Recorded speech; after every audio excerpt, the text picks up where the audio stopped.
Hello and welcome. This is Microsoft Flight Simulator and this is the Phoenix Airbus A320. And in today's episode I would like to talk to you about the so-called memory items. Now usually on the Airbus, if there's any kind of fault, something goes wrong in the cockpit, you get an ECAM warning and the ECAM will automatically show you a checklist. You follow the checklist and then everything is done. However, there are certain things, when they go wrong, there is simply no time to look at checklists or to look into the books. You need to know what to do, and you need to know what to do immediately without any delay. These things are called memory items. We need to memorize them during the type rating, and of course we are being tested on memory items throughout our career. So today I want to take you through the Airbus A320 memory items and hopefully you find it interesting. Okay, without further ado, let's get started.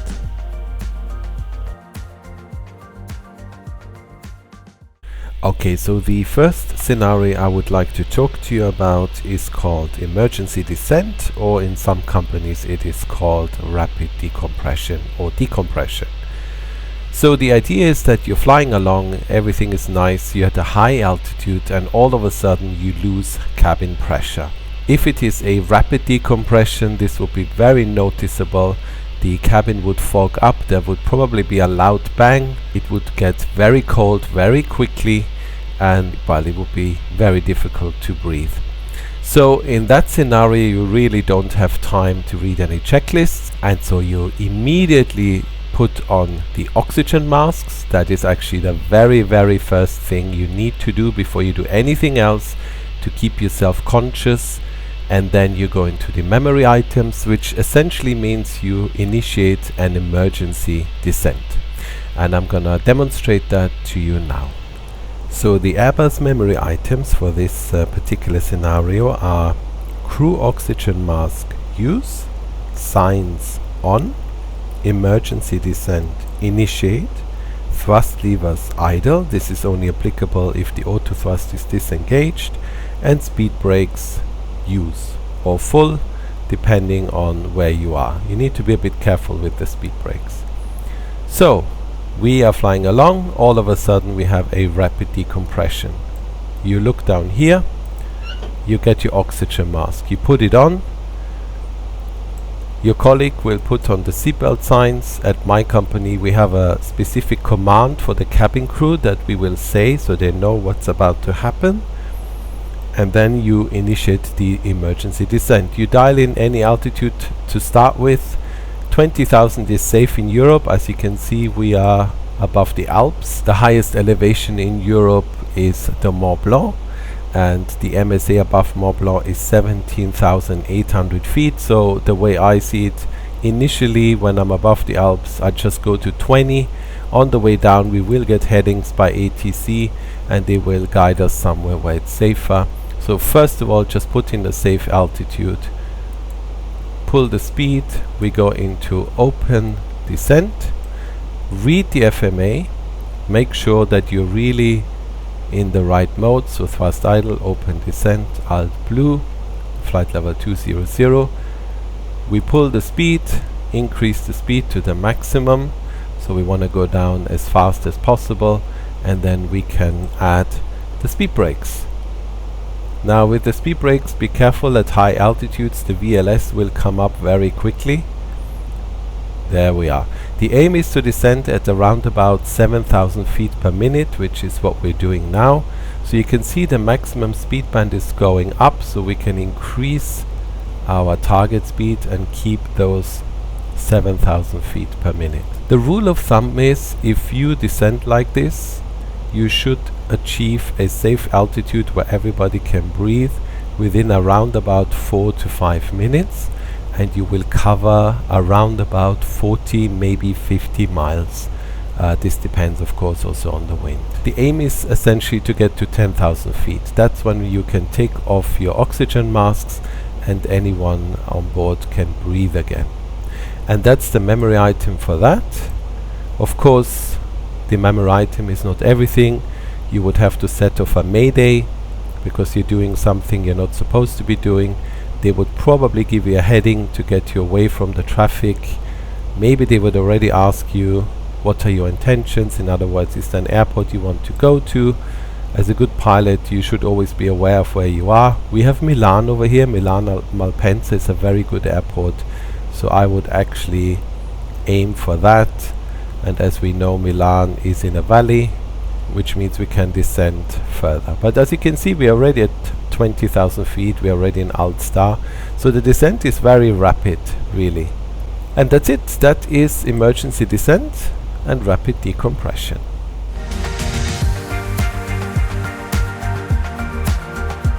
Okay, so next we'll be talking about GPWS cautions. As you're probably aware, there are lots of cautions that the GPWS system can give you. Terrain ahead. Yeah, there we go. terrain ahead, obstacle ahead, terrain, too low ahead. terrain, Pull all these up. things. So Terrain ahead. the Pull up. idea is very simple. We are now with gear down, flaps 3. It's Terrain daytime, ahead. so we can Pull actually up. see what's going on, but it doesn't matter whether it's daytime or nighttime, or Terrain whether ahead. you are visual Pull or up. not visual. The initial procedure is always the same. So if you hear Terrain this ahead. warning, Pull up. terrain ahead, Terrain pull ahead. up, Pull so up. the call out is pull up toga. So we would switch off the autopilot, Terrain ahead. we would pull Pull up up. on the stick full, Terrain ahead. we would give Pull up. thrust levers to toga. We make sure that the Terrain speed brake ahead. is Pull retracted, up. and we keep the wings level initially. We do not change Terrain the ahead. configuration Pull at up. all. That's very important. You let the gear down. And if you are visual and Terrain you think ahead. you can do Pull a up. slight maneuver to avoid impact, then you are allowed to do so, but nothing Terrain dramatic. ahead. Pull So we're up. getting the warning now. Switch off the autopilot. Terrain ahead. Pull up. Pull up toga. I pull full back on the stick. We are essentially flying an escape maneuver.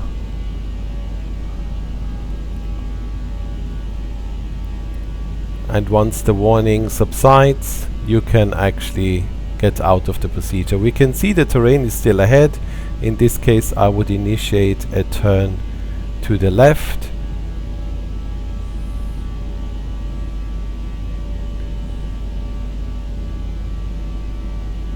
Okay, this looks like a safe path.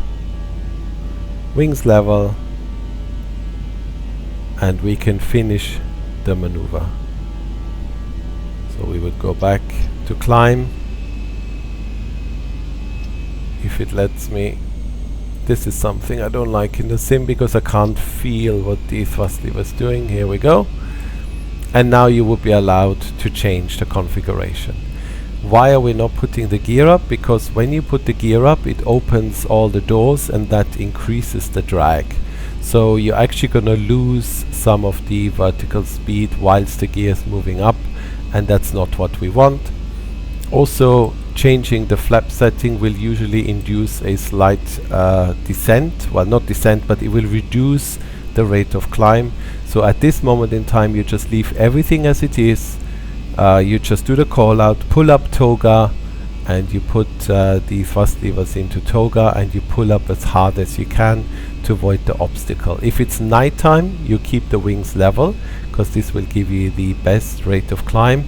During the daytime, you are allowed to use visual references to adjust the course. And that is the GPWS memory item.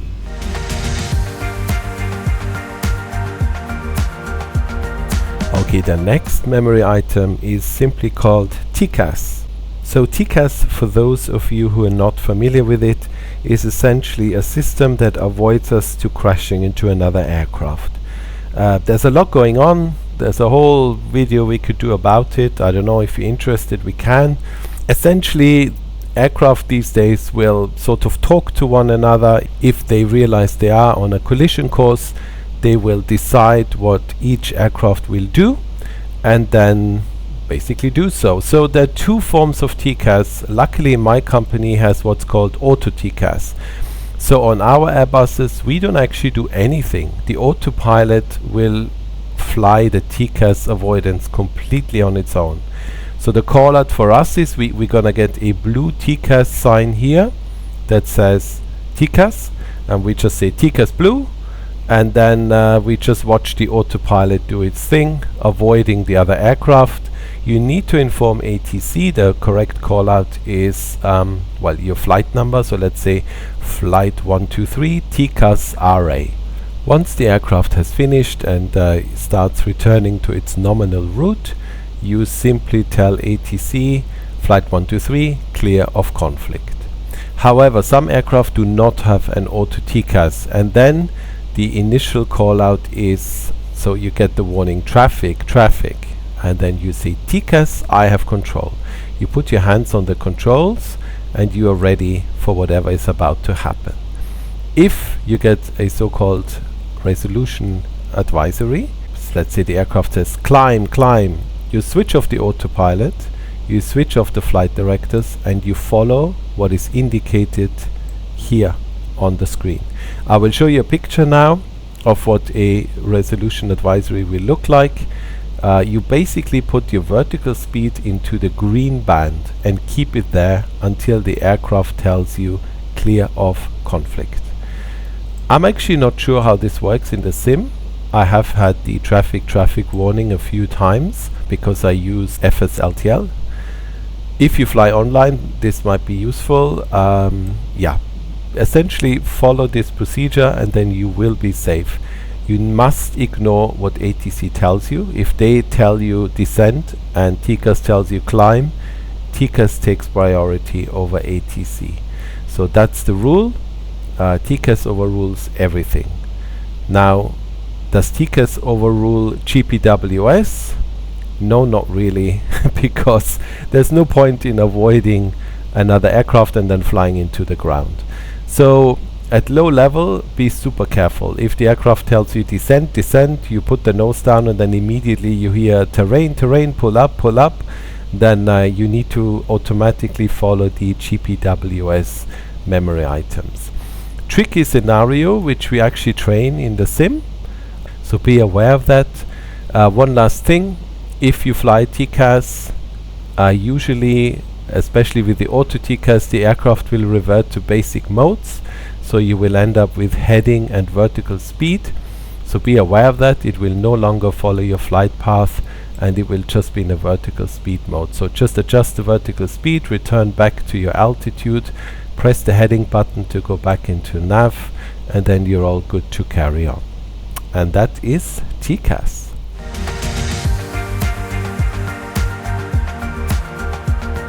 Okay, the next memory item I want to talk to you about is called Windshear. I've taken you to London Heathrow Airport, and the reason for that is that I actually had a Windshear warning here just last week. Today is beginning of December 2024. Last week, end of November, there was a huge storm in the United Kingdom called Bert, I think, or Bat. And I actually had a flight to London Heathrow, and it was pretty hairy. There was moderate to severe turbulence throughout. There were Windshear warnings in place, lots of go-rounds by other aircraft, and we were coming in, and at about 900 feet we received a Windshear warning and performed a go-around. So we're actually going to go through this scenario, and I'm going to tell you the differences between predictive wind shear and reactive wind shear. Okay, so like I said, we have two different kinds of wind shear. One is predictive and one is reactive. So what's the difference? I'm not going to go into too much detail here. What I want you to know is predictive means that there's a wind shear somewhere ahead of you and the aircraft gives you an advanced warning that you're approaching a wind shear. The reactive wind shear means that you're already inside the wind shear. And so there are two different procedures. For the predictive wind shear, you would simply perform a go-round. You may remember I've done an entire video about how to perform a go-round, so you can look that up if you want. And for the reactive wind shear, you go straight to memory items, and that essentially is an escape maneuver. Now if the autopilot is on, the autopilot actually does a really good job when it comes to flying this maneuver. So the memory item is to actually leave the autopilot on. If not, you just follow the flight director. So you basically say Windshear go around, you set the thrust levers to toga, you follow the flight director regardless of what it tells you, because the wind may be doing all kinds of crazy things, and it might be best to keep the pitch at 2.5 degrees because you're losing a lot of energy. You just follow the flight director. The pilot monitoring keeps an eye on the wind, gives you some call outs, and once he notices that you're out of the wind shear, he says clear of wind shear, and then you need to be careful because you might be at a low pitch at a very high power setting, that you don't end up flying into the overspeed. So you need to command flaps 1 and make sure to keep all of that safe. So to sum it up, when you have a reactive wind shear, the memory items are set toga, autopilot if engaged, keep it on, and simply follow the SRS orders, so the flight director. And that's it. Once you're out of the wind shear, ensure a safe flight path. So I will take you through the wind shear that we had, which was a predictive wind shear. So we'll be joining now the ILS for 27 left. That was the ILS we were on. We'll reduce the speed to 70, set everything up for the approach, and once we are nicely established, I'll come back to you. Okay, we are nicely established on the ILS. We are flying at 160 knots. We're still in flaps 3, we should be. So this is the exact scenario we were at. We were approaching 900 feet. We were actually flying a NEO, but it doesn't matter. NEO, CO, the procedure is the same. So at 900 feet we received the warning, wind shear go around, or wind shear ahead go around. So we simply applied toga, man toga, SRS, go around track, so that's all set. The aircraft followed the go around track. Let's see how the Phoenix is doing. It's almost going into overspeed, that's no good. Positive climb, gear up.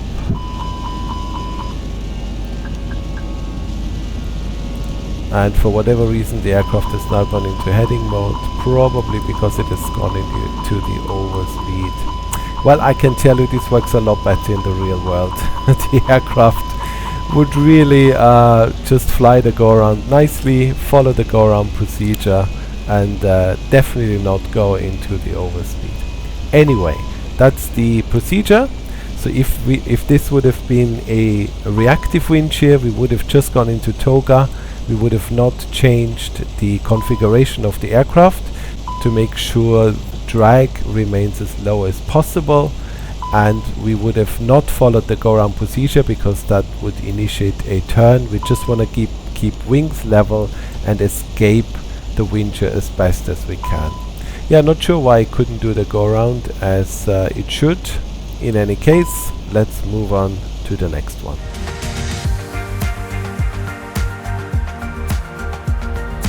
Okay, we are turning back to runway 27 left at London Heathrow. As you can see, the weather has improved significantly, and next scenario is loss of braking. Loss of braking essentially means that we touch down and we expect the aircraft to slow down, but it doesn't. There are no brakes available. So what do we do? Well, the memory items are reverse full. Then you take off your feet of the brake pedals, so you remove them. Then you command anti-skid off. This will essentially activate the alternate braking system, which in theory should always work, and then you can apply braking again with your feet. Now there are two different options to this. It depends what kind of aircraft you have. I'm very lucky, we have some pretty new aircraft in our fleet. So when we activate alternate braking, we just push in the pedals as hard as we can, and the aircraft will automatically regulate the amount of pressure that is put onto the brakes. If you have an old aircraft, then you need to look at this indicator here and manually ensure that you stay within the green arc, so don't go above 1000 psi. I don't actually know what Phoenix has simulated here, so we're gonna have to figure that out. But yeah, that's essentially the procedure. So full reverse, you remove your feet from the brake pedals, anti-skid off, and then you start manual braking. Now if none of this works, the very last line of defense is that you use the parking brake. But you do not just put the parking brake on, you just put it slightly on and use very gentle slight inputs to slow down the aircraft. But really this should be your very last line of defense. Okay, so let's go through the procedure. We'll be landing now, and after landing I'll pretend that we have no brakes.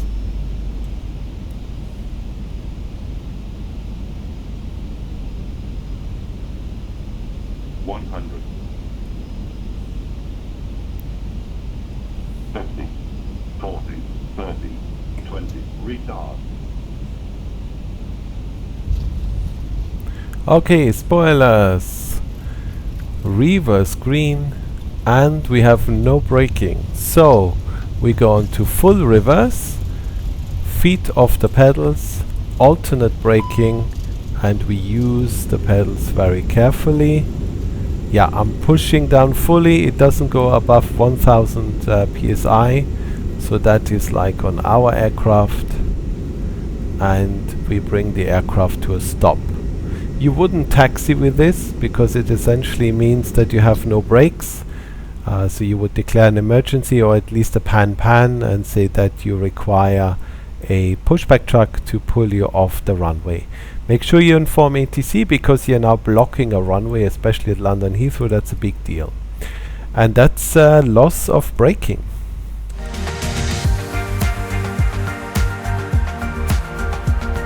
Okay, we are back on the ground and we are now in Munich and we are about to take off. And the next memory item is called Unreliable Airspeed.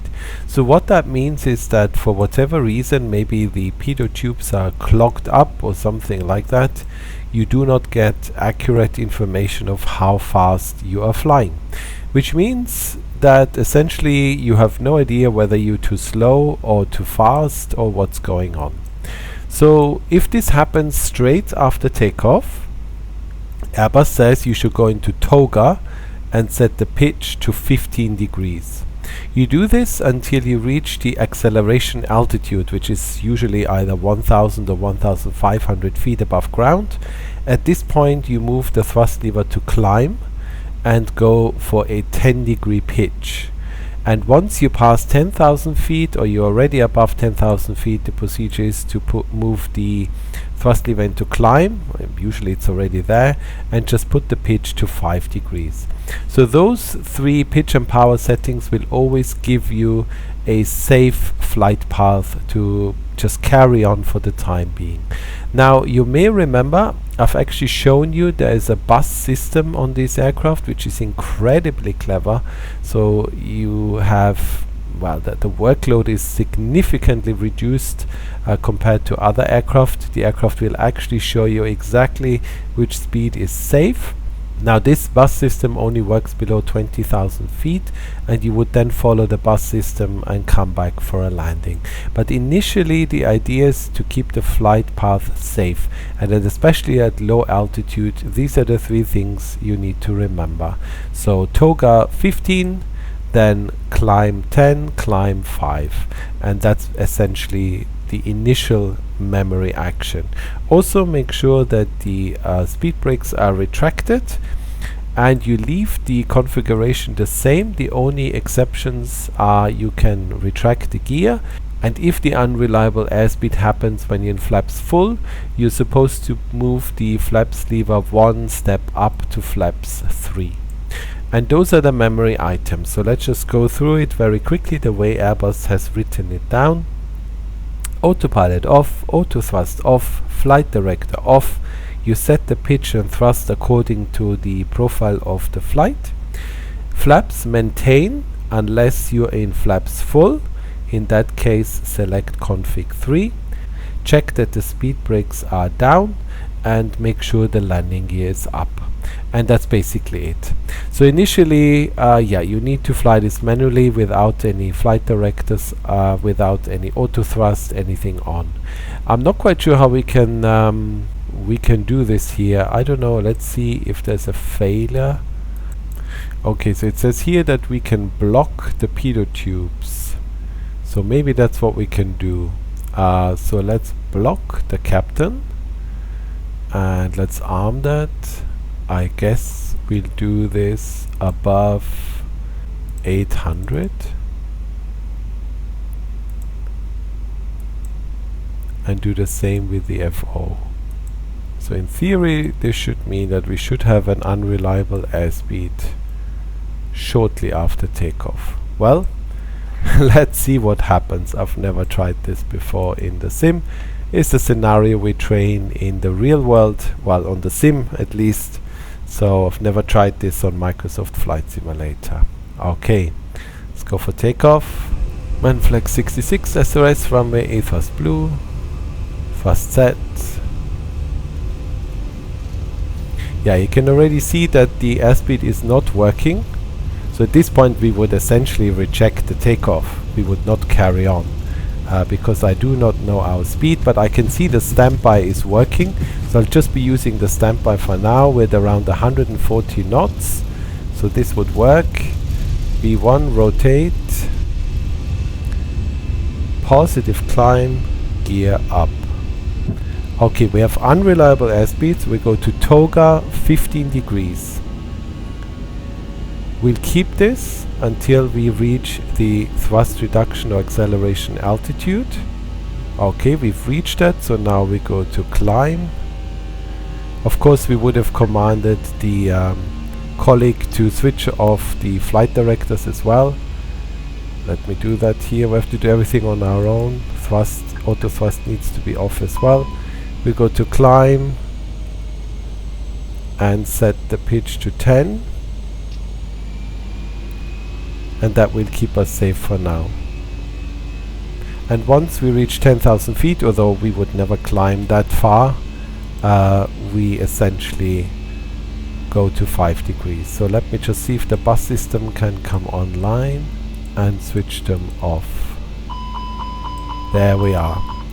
And that will give us the bus system, which I've talked about before, and all you have to do is stay in the green, and that will keep you safe. So not too fast, not too slow, and as I explained in the other video, you can actually use this to fly an entire approach by going to the bottom of the green, then put the next flap setting, then again go to the bottom of the green, and so on and so forth. So this is super useful because as long as we are staying in the green, we know we are going to be safe.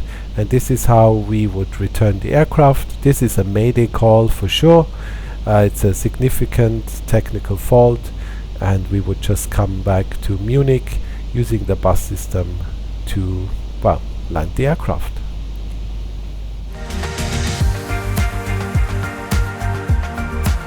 Okay, next scenario. The next scenario is essentially stall. Now, stalling an Airbus, as you probably know, is almost impossible because of all the protections that we have. So this is a, let's call it theoretical scenario, but still we have to train for it, and it is part of the memory items with Airbus. So if you enter a stall with the Airbus, you do not wait for the stall warning. You basically react at the very first sign of a stall. So if you have any kind of buffeting or anything like that, you say stall, I have control. You pitch the nose down. You make sure that you are not having any kind of bank, so wings level. Let's just do this here. Then once the stall warning or the buffeting stops, you smoothly apply thrust. You make sure the speed brakes are down, and then you slowly recover the flight path. If you're below 20,000 feet, you can also put down flaps 1, because that helps you a lot with the recovery process. So in order to actually fly into a stall, let's see, we are in normal law right now. If we switch off ADIR 1 and 2, yes, So that means we are now in direct law, and with that we can actually fly into a stall. We're a bit low for this, but we just need to make sure we recover promptly. I don't think we'll be feeling any buffeting here, so we're just gonna wait for the stall warning by the aircraft. Here we go. Stall, I have control. You put the nose down, make sure wings are level, and once you're out of the stall warning, you gently apply power and fly the aircraft out of the stall. Make sure you don't go into a secondary stall. There we are, and we are recovered. So make sure the speed becomes stable again. So we want to go back to 250 knots, and there's no point in climbing, so let's just keep the altitude constant. And that's how you recover from a stall on the Airbus. Like I said, unlikely scenario, but it is part of the memory items. Okay, and that brings us to the end of memory items. I left one memory item out, which is rejected takeoff, but that's because I've made an entire long video about rejected takeoffs, so maybe you can have a look at that. Apart from that, I think we've covered pretty much anything there is to know. So now you know what Airbus pilots have to memorize. Like I said, we do get quizzed on these things on a regular basis to ensure that all of these things are fresh in our head. And with that, I'm going to leave you. I hope you enjoyed the video. I hope you learned something new today, and yeah, I look forward to seeing you in the next one. Until then, all the best. Bye bye.